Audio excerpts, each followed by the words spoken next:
President Donald Trump and House Republican leaders are talking up the new GOP bill to gut and replace the Affordable Care Act. At a White House meeting with Republican lawmakers yesterday, the president again echoed the big promises he made during last year's campaign about replacing the Affordable Care Act. I think really that we're going to have something that's going to be much more understood and much more popular than people can even imagine.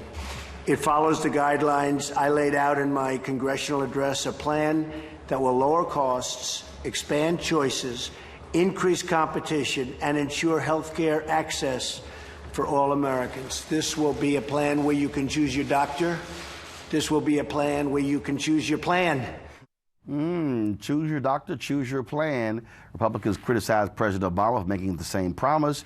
Will Republicans be able to do it as well? While the new plan kills the mandated coverage that was in the ACA and instead calls for tax incentives to encourage people to purchase health insurance, it keeps a lot of the law's benefits, including barring insurers from denying coverage to people with pre-existing medical conditions. For that and other reasons, some Republicans are putting up a major fight. Divided. We have to admit we are divided on replacement. We are united on repeal, but we are divided on replacement. What's the best way to get past this impasse? Let's vote on what we voted on before, a clean repeal. Let's separate out the replacement plans.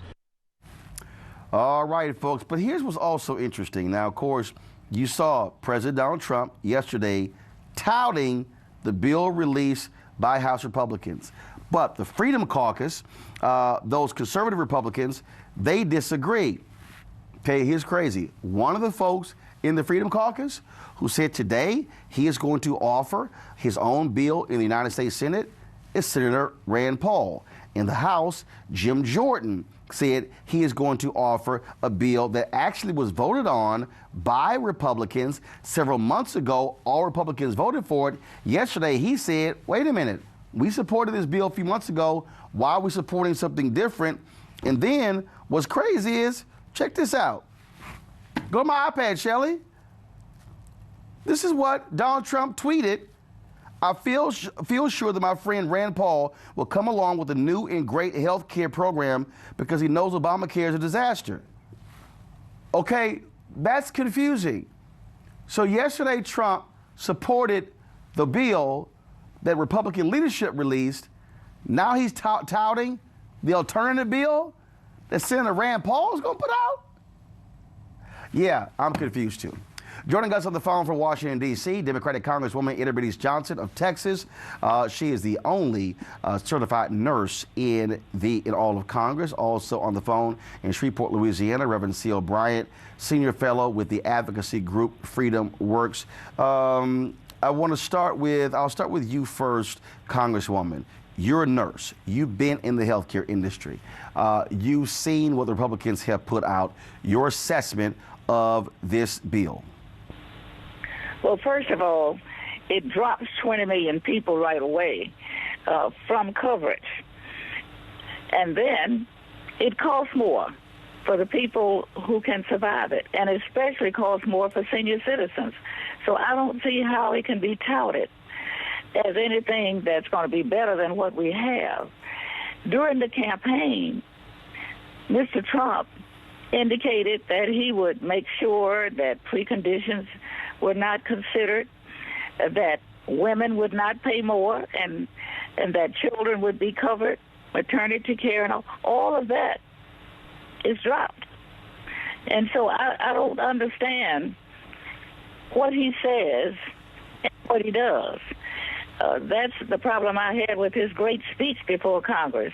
All the things that he was touting, he has a in place to do just the opposite. And that's exactly what's happening to this health care plan.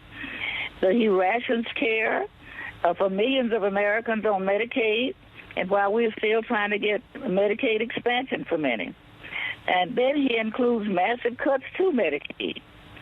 He threatens the long-term care sovereignty of Medicare, punishes sick people by costing much more than what it does now. And it completely eliminates and defunds Planned Parenthood, which is where many poor women get their health care and examinations, and he just thinks, I guess, it's all abortion, which it isn't. And so this is dead on arrival for me. And the interesting thing about it, the most people don't want to replace it with anything. And if it's replaced by decisions proposed now, it won't be anything. And so we had hearings before. There's not been a hearing. You couldn't even read it. They haven't even passed out the copies yet. If you wanted to read it, you could go across the street somewhere to some secret place and not take any notes and not take anything out. I want to go to Reverend C.L. Bryant. Reverend Bryant, so FreedomWorks, what's their problem with this bill? I thought Republicans wanted repeal and replace. This is the problem with this bill, Roland, is that the same problem that we had with Obamacare in its inception 8 years ago. And that is, Americans are tired of higher taxes, more government intervention into our lives, and less freedom as far as our choices are concerned. And this is something, and she's right, it is dead on arrival because we're not getting what we were promised. And for 8 years, I've been a part of an organization that has been saying the American people are getting the bum end of a tax deal in Medicare and in this medical proposal as far as health care is concerned. And so there will be a concerted effort, as it should be, against any president, Republican or Democrat, who fail to deliver to the American people the things that are necessary for less government intervention into our lives, and also something that keeps Social Security insolvent, Medicare insolvent, and Medicaid insolvent. If you're going to solve this problem, do what you said you were going to do. And you can't replace this with something that's as good or worse than the instrument that's the object of the ire of the people. And so this is the common ground, perhaps, that we're finding with those on the left and those on the right. And that is, both of us are feeling as though we're not getting what we want. And if this continues, if this type of thing continues in this country, you're going to see a groundswell of Americans, both on the right and the left, not against necessarily President Trump, but against those who have been in Washington so long, who are now in collusion with one another. Congresswoman Johnson, again, what's interesting is you had the president tweeting last night about Senator Rand Paul's bill, which is supposed to be opposite of this bill. I mean, are Republicans having any clue what they're trying to present to the American people? I don't know, because I really don't know what's in this bill. I do the position, and he knows what needs to be covered and what encumbers the coverage. It's very difficult for poor people now.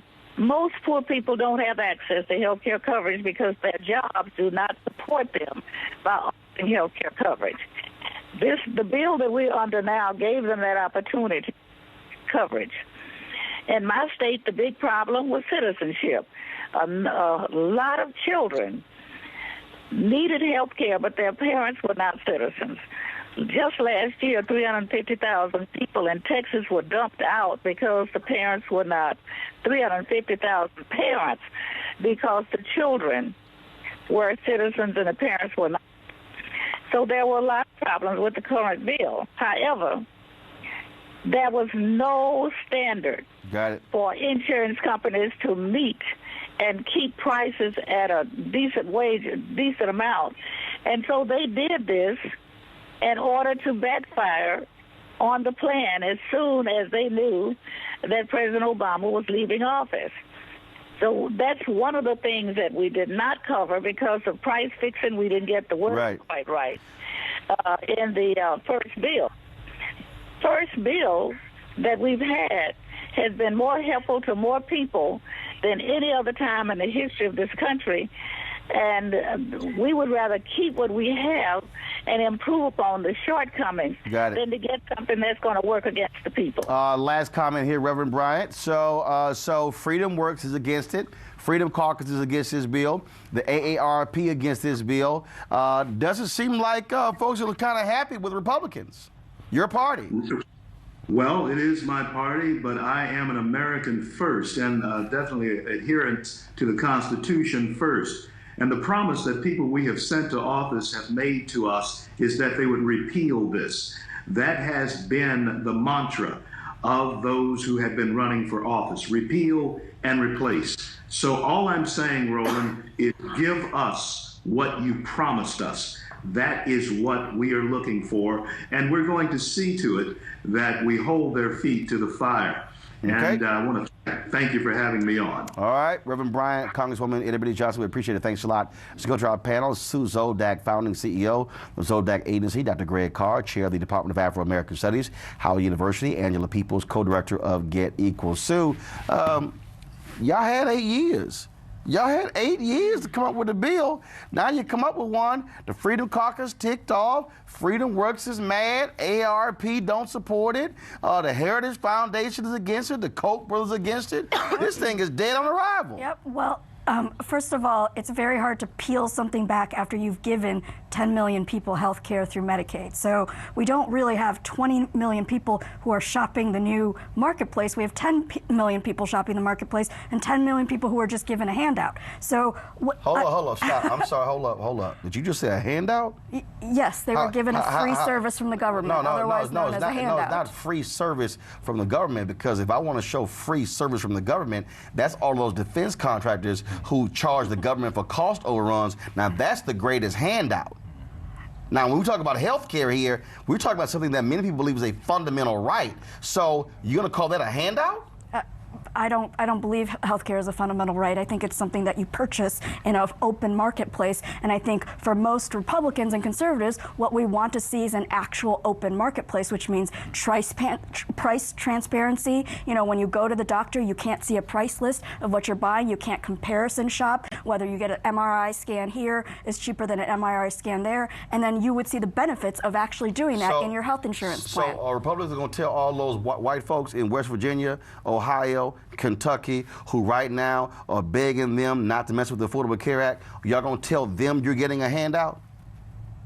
When you get something free from the government, it's government support. Yes. Okay. Wow. Greg, go ahead. Well, we pay taxes. I mean, let's set aside President Macbeth for a minute, because he's not doing anything other than tweeting madly on the weekends. But what you have is a fundamental political difference. You have people in the Republican Party who basically say that being an American does not guarantee you to health care, as you said, Sue. And then on the other side, you have people who say what it means to be an American should mean more than the freedom to die because you can't afford something. Or the freedom to choose, right, to opt into a system that you're not even actually a part of. That's right. I think the interesting thing here that is going to be in the face of the Reverend here is that actually the American people, this is the bill that came out on Monday is a response to those protests that we saw during that first recess. It's a response to those town halls, the people that said that they are covered by, they need to keep their Medicare, they need to keep they like their, quote, Obamacare, they like to have access to the doctors and the services and the marketplace that's set up for them now. And so I think what we're seeing right now is Republicans actually being responsive to where the people are, which is being much more in favor of what they have now versus an option that seems to be ambiguous at best and worse. A peaceful protest turned deadly. 37-year-old black man was shot and killed by Baton Rouge police. His hands are in the air, and you still get shot by the cops. Oh my God, please don't tell me he's dead. We're not gonna let hate define us. Race is a big part of this. If truly all lives matter, then all lives need to matter equally. What we require is action. What we require is accountability. We understand that black lives do matter, and we will keep focused on this issue. NewsOne Now, every weekday morning at 7 on TV1.